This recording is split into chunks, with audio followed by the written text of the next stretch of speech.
The morning of the will reading started like any other family obligation. Quiet, overlit, coffee that tasted slightly burned. I sat at the long table in my aunt's living room, hands folded, listening to the hum of the old ceiling fan. My cousin adjusted his cufflinks. Someone laughed too loudly at nothing. I remember thinking how familiar that sound was, laughter used as punctuation. When the attorney cleared his throat, the room settled fast. Assets were read out the way groceries are scanned. Properties, trusts, shares. My older brother leaned back in his chair, already relaxed. My mother didn't look at anyone. She already knew the order of things. Then the attorney said my name. He slid a slim envelope across the table. Not a folder, not a packet, just an envelope. My mother glanced at it, then at me. "A plane ticket?" she said, not quietly. Someone laughed, then another. "Switzerland," my brother added after peeking over the attorney's shoulder. "That's it?" I didn't answer. I picked up the envelope and felt how light it was. No weight, no paperwork, just paper. "Well," my uncle said, smiling thinly, "I guess that settles that." I nodded once. I didn't smile. I didn't argue. I kept my hands steady and said, "She must have had a reason." That seemed to amuse them more than silence would have. Inside the envelope was the ticket. One way. First class. Zurich. And a small card in my grandmother's handwriting. "Go where the truth still remembers me." I didn't show anyone. That was the moment something shifted, not loudly, just enough that I noticed. Growing up, I had always been the extra piece, not unwanted exactly, just unnecessary. My family lived outside Cincinnati, in a house designed to host people who mattered. My father was a corporate strategist. My mother managed charity boards and appearances. Conversations were scheduled. Opinions were curated. My brother fit into that system early. He learned when to speak and when to wait. By 16, he could sit through board dinners without touching his phone. Adults trusted him instinctively. I asked questions that stalled conversations. I liked sound more than structure. Old radios, piano keys, the way rooms changed when music stopped. That alone was enough to mark me as impractical. Only my grandmother, Eleanor, treated that like information instead of a flaw. She never talked much about the early years. When she did, it was brief and specific. Dates, addresses, numbers. She believed stories lost value when they tried to impress. Sometimes we sat together without talking. She would read. I would play quietly. She never corrected me unless I rushed. "Take your time," she used to say. "Speed hides mistakes." As I got older, that space narrowed. College choices, career plans, family expectations tightening like a drawn thread. When I chose a different path, Eleanor didn't argue for me. She didn't defend me either. She just watched more closely. That hurt more than disapproval would have. By the time I moved out, our conversations had thinned to postcards and short calls. She never asked about money. She never commented on my work. She listened, then ended calls politely. I thought distance meant disappointment. After the will reading, I didn't go to the reception. I drove to a small hotel near the interstate, the kind with buzzing hallway lights and a laminated breakfast sign taped to the elevator wall. I placed the envelope on the desk, unopened again, and sat on the edge of the bed. I reread the card. "Go where the truth still remembers me." I didn't know what that meant, but I knew Eleanor didn't waste words. I put the card back in the envelope. Then I turned my phone face down. And I waited. I stayed in that hotel 2 nights longer than I planned. During the day, I walked without a destination. Strip malls, empty sidewalks, the same places I used to pass through without noticing.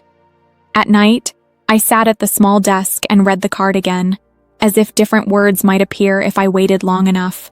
They didn't. On the 3rd morning, my phone finally rang. I almost didn't answer. The number wasn't saved. Area code I didn't recognize. Hello? I said.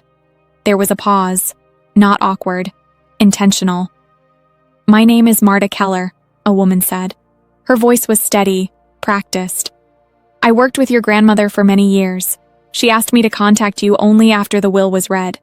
I didn't respond right away. She left you a ticket, Marta continued, which means she expected you to listen. To what? I asked. To instructions, she said simply, and to timing. She didn't explain further. She didn't need to. She gave me an address in Zurich and a date, 2 days after my flight landed. Then she hung up. No follow-up, no reassurance, just structure. I booked the flight that afternoon, not because I felt brave, because Eleanor had always treated decisions like doors. Once opened, you walked through. Standing in the frame only blocked the way. The flight itself was quiet. Too quiet.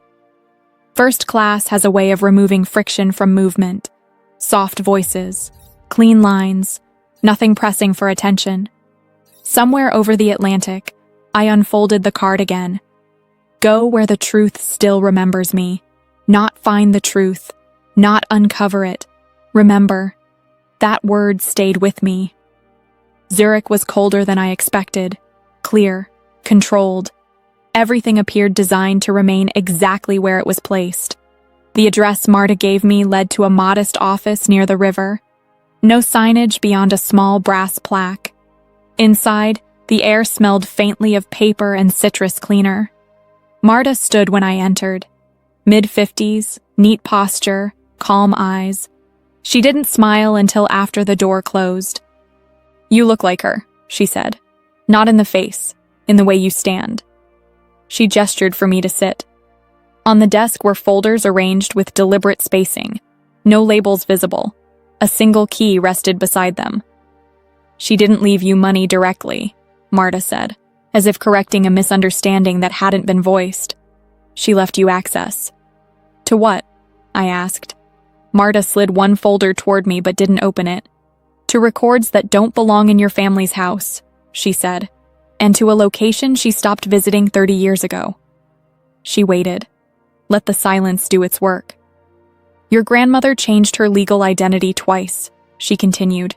Not illegally, precisely, slowly, with witnesses. I looked at the folder but didn't touch it. She didn't do it to hide, Marta added. She did it to separate. From whom? I asked. Marta finally smiled then. Not warm, respectful. From people who confuse inheritance with ownership. We didn't go through the documents that day. Instead, Marta walked me along the river. She spoke about Eleanor in fragments, contracts negotiated without leverage, meetings held in kitchens instead of offices, long pauses during conversations that made other people nervous. She waited to see who filled the silence, Marta said. Those people told her everything. That sounded familiar. Before we parted, she handed me the key. Tomorrow, she said. We'll open what she didn't want mailed. I stood alone on the bridge afterward, watching the water move without urgency. That night, back in the hotel, I laid the key on the nightstand beside the envelope. Then I turned off the light. Then I waited. The building the key opened wasn't impressive. That was the first thing I noticed. No marble lobby, no signage. Just a narrow door on a quiet side street. Paint recently touched up, but not fresh. The kind of place people pass without curiosity. Marta unlocked it without ceremony. Inside, the air was cool and dry. Archive temperature. Shelving lined the walls, each section coded, dated, and cross-referenced. Not hidden, simply organized away from noise. She never trusted safety deposit boxes, Marta said, switching on the lights. Too many hands, too many assumptions. She pulled one file from the shelf and placed it on a table. This is where we start, she said. Because it explains why you were given a ticket instead of a transfer. The file wasn't dramatic. No letters, no confessions, just incorporation records, banking relationships, property registrations spread across 3 countries. I read slowly. The name at the top wasn't my grandmother's. It wasn't my family's either. This entity predates the company everyone knows, Marta said. Your grandmother built it first, quietly. Then she built the visible one later. I turned the page. Board minutes, signed agreements, profit distributions that didn't align with anything I'd ever seen discussed at home. She separated risk, Marta continued, and she separated people. I looked up. She didn't trust them, I said. Marta didn't answer immediately. She trusted systems, she said instead, and she trusted patterns. Your family relied on momentum. She relied on documentation. Another folder appeared. Inside were scanned correspondence records, handwritten notes, meeting summaries written in neutral language. No emotion, just outcomes. I recognized my grandmother's phrasing, the way she described events without assigning blame. She was methodical, Marta said, but she wasn't cold. She waited. For what? I asked. For you, Marta said evenly. That landed without force. Just wait. By late afternoon, my understanding had shifted, not expanded, clarified. My grandmother hadn't withheld affection. She had withheld exposure. Everything that mattered was structured to activate only if someone followed instructions without resistance. Ticket, timing, location, silence. You could have refused, Marta said as we closed the files. Many would have. Most do. I didn't know what I was agreeing to, I said. Marta nodded. That's usually the point. Before I left, she handed me a thin envelope. Different from the first. Heavier. Don't open this yet, she said. There's a call that comes before it. When? I asked. When the noise reaches you, she replied. The noise didn't take long. I landed back in the States 2 days later. By the time I turned my phone on, there were 17 missed calls. My mother, my brother, 2 unknown numbers, 1 voicemail from the family attorney. I listened to none of them. Instead, I placed the unopened envelope on my kitchen table and made tea. Steam, stillness, ordinary sounds returning. I didn't feel powerful. I felt oriented. That evening, my phone rang again. Unknown number. I let it ring once more than necessary. Then I answered. This is about the ticket, isn't it? My brother said, already sharp. You need to tell us what you were given. I looked at the envelope. Still closed. Yes, I said calmly. It is. Then I ended the call. And for the first time, I didn't feel behind. I didn't return any calls that night. Instead, I wrote things down. Not feelings. Steps. I had learned from Eleanor that clarity comes faster when you remove emotion from the process. Step 1, confirm authority. Step 2, verify scope. Step 3, stay silent until asked the right question. The next morning, I opened the second envelope. Inside was a summary letter and a short list of names. Banks, trustees, 2 law firms, 1 domestic, 1 international, each with dates beside them, each already aware of me. No instructions beyond that. I started with the smallest action possible. 1 email. I introduced myself. I attached nothing. I asked for a confirmation call. Within an hour, 3 replies came back. Formal, respectful, expecting me. That alone told me everything I needed to know. The first call was with a compliance officer I'd never met. She spoke carefully, the way people do when they know the structure matters more than personalities. You've been listed as contingent authority for some time, she said. Activation required in-person verification, which we now have on record. Contingent on what? I asked. On restraint, she replied. Your grandmother specified that access was void if you attempted early disclosure or delegation. I wrote that down. Silence wasn't passive. It was a condition. The second call confirmed asset boundaries. Not amounts yet, just categories. Long-term holdings, non-operational reserves, intellectual property agreements. None of it overlapped with my family's company. Clean separation. The third call was shorter. When would you like us to notify interested parties? The attorney asked. Not yet, I said. I'll tell you. He didn't push. By the end of the week, the messages from my family had changed tone. Less accusation, more urgency. My brother texted links, articles, speculation. Someone had noticed movement in places that weren't supposed to move. My mother left a voicemail that started measured and ended brittle. We need to talk, she said. This affects all of us. I didn't respond. Instead, I booked a room at a neutral hotel downtown, business class, no history attached to it. I scheduled a single meeting and sent one calendar invite. No explanation, just a time and place. They arrived together. That alone told me how unsettled they were.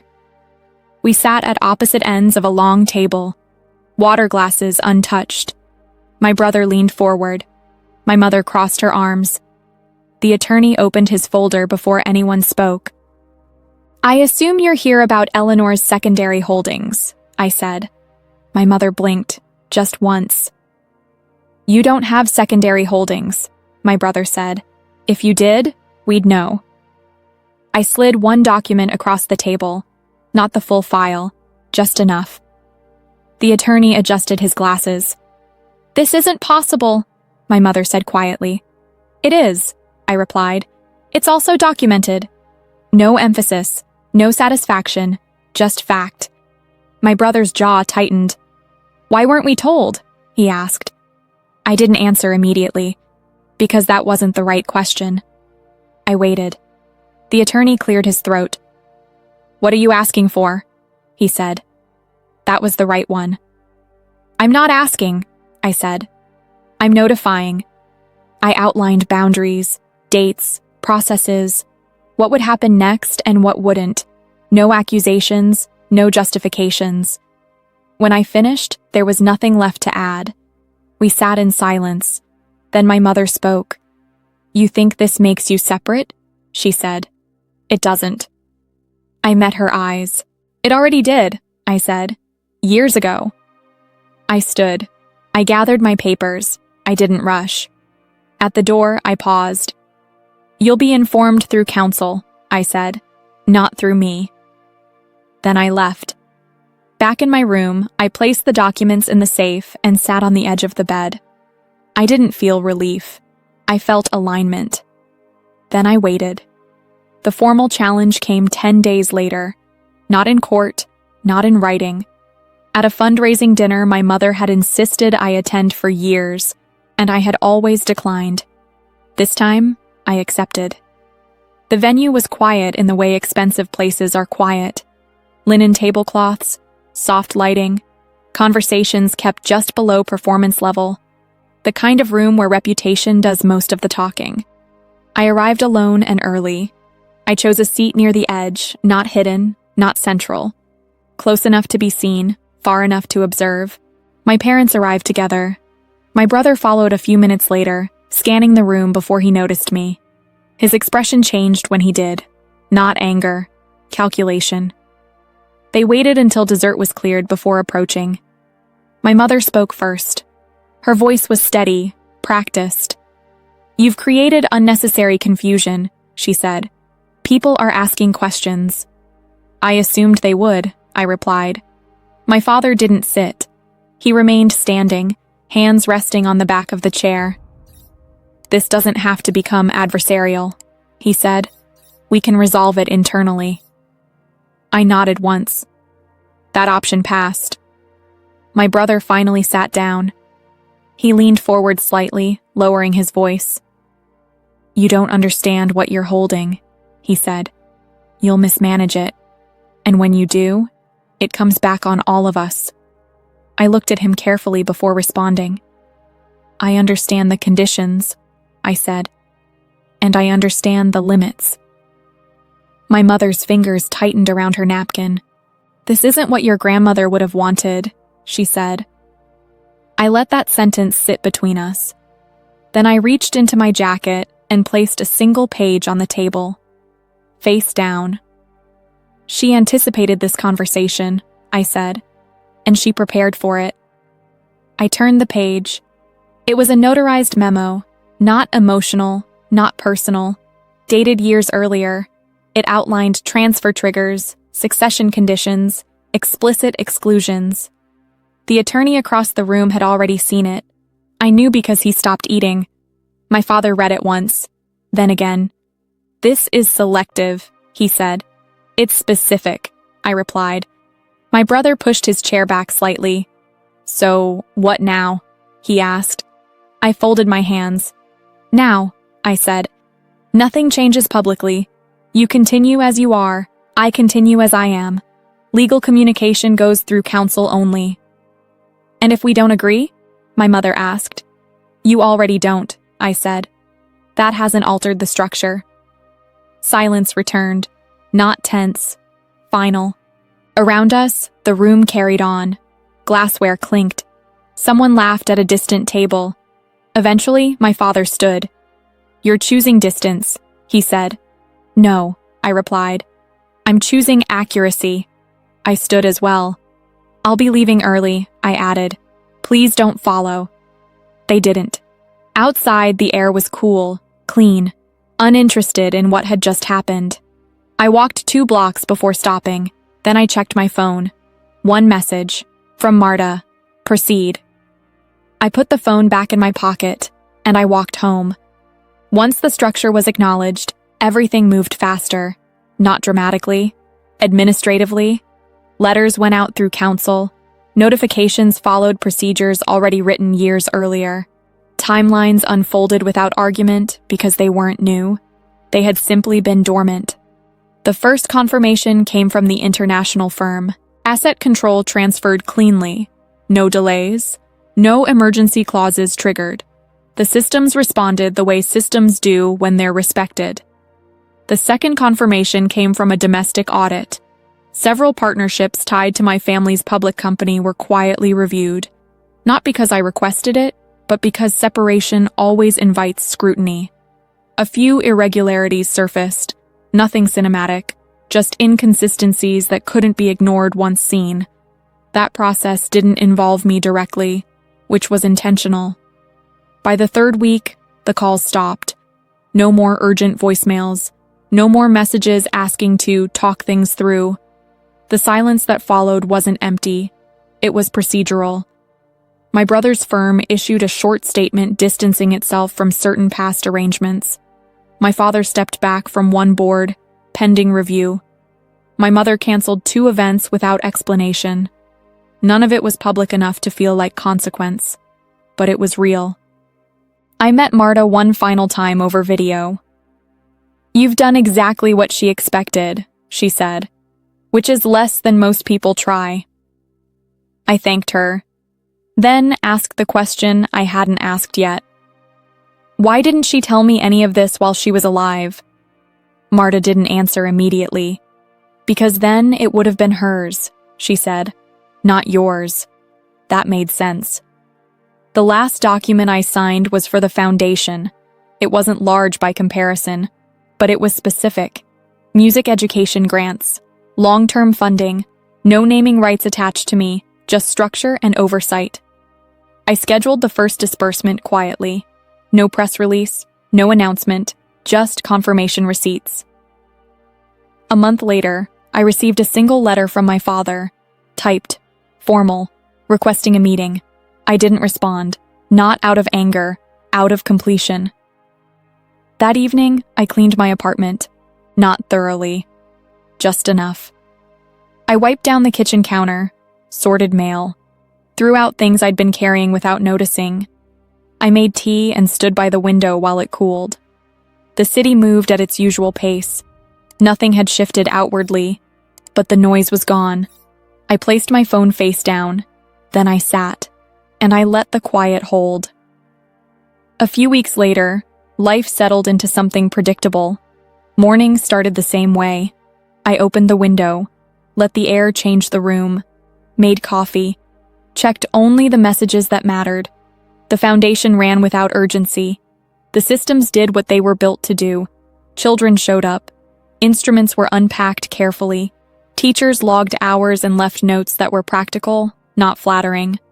I attended one rehearsal and sat in the back. No one asked who I was. I preferred it that way. Sometimes when I walked home, I thought about Eleanor. Not about what she left me, but about what she chose not to explain. She trusted time more than reassurance, structure more than speeches. I understood that now. One afternoon, an email came in from a regional coordinator. Short, polite. A question about eligibility criteria for a student whose situation didn't fit neatly into the rules. I read it twice.